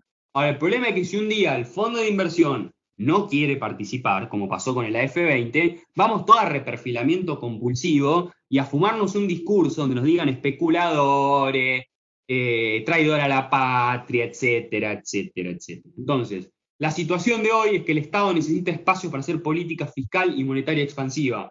Entonces, primero nos va a preguntar por las buenas si queremos entrar al canje, y en segundo lugar, nos vuelve a preguntar por la buena, en tercer lugar nos la va a aplicar por las malas. Entonces, los que tradean deuda en moneda local, analicen todos los canjes, fíjense, cada canje es distinto, fíjense a qué precio entré, cuántos cupones percibí, qué es lo que me ofrecen, cómo me queda la TIR si mantengo el nuevo bono del vencimiento. El Estado pone precios mínimos, a veces los bonos esos se cotizan más abajo en el mercado secundario. Quizás yo puedo entrar comprando el bono a reestructurar a un precio más bajo y después revender el bono nuevo en el mercado. Hay 8.000 operaciones para hacer. Lo que tenemos que llevarnos de esto es que si vos estás como el meme de abajo que habla de la F20, yo, el alquiler del Colegio de la Luz, y el pibe lo mira con gana la F20, si tenés que pagar el alquiler, el colegio, la luz y la tarjeta, no te timbié con el F20. Porque yo me acuerdo de haber escuchado gente diciendo, el AF20 seguro se paga, y lo decían con toda la seguridad, y no estaban fijándose la cantidad de emisión monetaria que era necesaria. Después dijeron, el A2M2 seguro se paga, y el A2M2 se pagó porque hubo cooperación en un canje. Porque la cantidad de emisión monetaria que había que hacer para pagar deuda en pesos en marzo era superior que la que se necesitaba para pagar el AF20, y la que necesitábamos para pagar el AF20 el gobierno no la quería hacer. Entonces, vayamos siguiendo cuáles son las necesidades de emisión que le estamos pidiendo al gobierno, porque no es tan fácil como se paga imprimiendo moneda. ¿Tá? Entonces esa es un poco la lección que queda para lo que es deuda en moneda local. Ya para ir cerrando un poco más, porque parece que soy un mala onda. ¿Existen oportunidades en bonos? Sí. Fíjense los escenarios en bonos que les puse en la pantalla. Vamos a la 2 de 2, ley extranjera. La cuarta columna, que es esta que estoy señalando con el puntero, no sé si la ven, es ¿qué pasa si a la 12.2 le hago una misma reestructuración agresiva del 68% de quita que hice en el año 2005? O sea, salgo derecho, 1% arriba.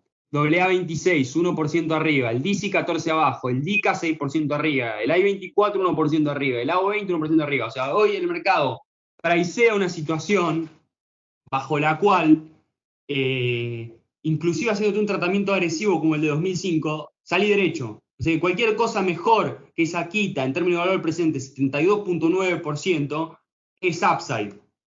Entonces, hoy existen posibilidades de hacer trading con bonos. ¿Dónde están las posibilidades? Pienso yo en el AA21, en el lado de 2. Ley extranjera, cláusula de acción colectiva, le hago un tratamiento complicado y tengo upside. Me parece que ahí se pueden trabajar fichas en renta fija en dólares. Estamos haciendo inversión en distress. O sea, nosotros, el trade nuestro es el que entra ahora. Compro el bono ahora a precio deprimido, recibo el nuevo bono en la reestructuración o en la medida en que me acerco a la fecha de reestructuración, reviento este bono cuando empieza a converger hacia el precio de la propuesta que va a hacer el gobierno. Entonces ese me parece que es un trade interesante. Si yo hoy tengo, tomo como referencia que por lo menos para una propuesta decente me tengan que entregar algo que cada 100 nominales valga, qué sé yo, 50, 55, 60 dólares, hay bonos que tienen un upside del 100, pero es una inversión en distress que se puede hacer con una parte marginal de la cartera y en un contexto de alta diversificación. Vamos a los 4 puntos finales y después, no sé, hacemos preguntas o lo que sea. Punto 1. ¿Cómo impacta el coronavirus en la reestructuración de deuda? Es un doble efecto. Por un lado, la TIR de los bonos emergentes, el rendimiento que el mercado le exige a los bonos emergentes se disparó desde el efecto coronavirus. Entonces, si Guzmán quiere hacer una propuesta que sea medianamente decente, va a tener que ser menos agresivo que lo que estaba pensando antes del coronavirus porque sus bonos valen menos, porque la TIR que se le exige es más. Sin embargo, hay una bala de plata, que es que si la trompada que nos pegamos nos deja en la lona, tenemos razones para pedir más alivio en la reestructuración de deuda y ser más agresivos.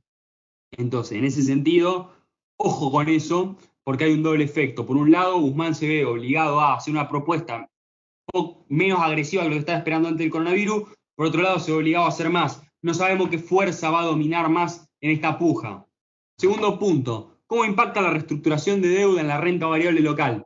¿Cómo impacta la reestructuración de la renta variable local? Es simple. Dijimos de que los dividendos, el flujo de dividendo futuro descontado de las empresas es lo que forma el precio. Entonces, si yo tengo un riesgo país que está desbocado porque estoy en un proceso de estrés, lo lógico es que la renta variable sufra. Y en la medida en que yo logre bajar mi riesgo país del 4.000 al 800, la renta variable dispara porque la renta variable tiene un efecto tasa, que es al cual yo estoy descontando los flujos. Entonces, el denominador ahora es muy grande de la fórmula y después lo que va a pasar es que se hace muy chico de rápido, porque una vez que se mejora el tema de la reestructuración, comprime, y esa compresión me genera el upside en renta variable. Entonces, en ese sentido, me parece que la renta variable no es cobertura. Yo no me puedo desentender de la situación del país por invertir en renta variable y decir que es una empresa privada. Punto 3. Perdón, renta variable, a todo esto me parece interesante. Hablar, bueno, quizá con el punto 3 lo vemos. ¿Tiene la renta variable local más potencial que la renta variable extranjera? Miren, hice un rebasing chart el otro día donde ploteaba la caída del precio del petróleo, YPF, Petrobras, Total y British Petroleum. La dinámica de caída era similar. Entonces, si vos me decís, comprate una petrolera en un país donde el presidente Bolsonaro, comprate una petrolera inglesa, comprate una petrolera francesa, o comprate una petrolera en un país que tiene que reestructurar deuda manejada por el Estado gobernado por peronista, la verdad, sinceramente, prefiero comprar la Yankee, la francesa, la inglesa o la brazuca. Entonces, en ese sentido, tengamos ojo. Lo que pasa es que la renta variable local puede tener más potencial si sumamos los efectos del punto 1 y 2. O sea, por un lado la compresión a través de la reestructuración de deuda exitosa y por otro lado el arreglo de la crisis de coronavirus a nivel local. Entonces, cuando yo sumo las dos, el potencial upside es mayor. Pero si solamente vamos a tradear coronavirus y quiero tradear petróleo, la verdad que YPF a mí no me parece la decisión más acertada. Hoy el mercado está dándole una evaluación a YPF en términos de ratio de evaluación, no de precio. Las evaluaciones siempre se miran por ratio, no por precio, porque un dólar en 2001 no es lo mismo que un dólar hoy. Entonces, hoy YPF en términos de ratio de evaluación está en los mínimos históricos del año 2001. Y hoy tiene vaca muerta y demás condimentos. Último punto, ¿qué puede pasar con el dólar? Eso nos interesa mucho a los argentinos. La verdad es que no sé, porque los esquemas actuales cambiarios, ¿se acuerdan cómo fue en 2014? Ese esquema se maneja de una manera que es cuando se me aprecia mucho el tipo de cambio real y me vuelvo poco competitivo, te meto una devaluación y se genera una dinámica en L del tipo de cambio. Va constante, constante, constante, devaluación, constante, constante, constante, devaluación, constante, constante, constante, devaluación. Entonces, en ese sentido, no sé cuándo se va a levantar el Banco Central, quizás se levantó ahora mientras estoy dando esta charla, no sé cuándo se va a levantar el Banco Central y va a corregir el tipo de cambio oficial. Lo que sí les puedo decir es esto, nos cogió una crisis de balance de pago en 2018, nos depreció fuertemente el tipo de cambio, ¿se acuerdan lo que fue 2018? El Banco Central vendiendo reserva y hoy somos menos competitivos contra Brasil que antes de esa crisis. Entonces, ojo que se puede venir la corrección, porque el Banco Central está intentando que el tipo de cambio se vaya moviendo medio sobre la inflación oficial local y no sobre la posición de competitividad que tienen las monedas de los socios comerciales nuestros. Así que tengamos ojo. Y también con el dólar es clave ver si la depreciación va a ser antes o después de la reestructuración de deuda. ¿Por qué? Porque hay mucha deuda con peso en moneda extranjera. Entonces, no es lo mismo correr los modelos de sustentabilidad de deuda con un tipo de cambio que con otro. Si yo meto una devaluación ahora, antes de la reestructuración, empeora la situación. Si yo tengo la necesidad de meter una reestructuración en el corto plazo, una devaluación en el corto plazo, después del proceso de reestructuración, tengamos ojo, porque eso también va a condicionar, porque va a ser una de las variables que va a estar puesta sobre la mesa. Así que bueno, me parece que, si mal no recuerdo, este es el agradecimiento por la atención que le prestaron a esta charla en gaélico escocés. Así que bueno, no sé si quedan preguntas para hacer. Caso de que no haya, ya iríamos cerrando un poco la charla de contexto de hoy.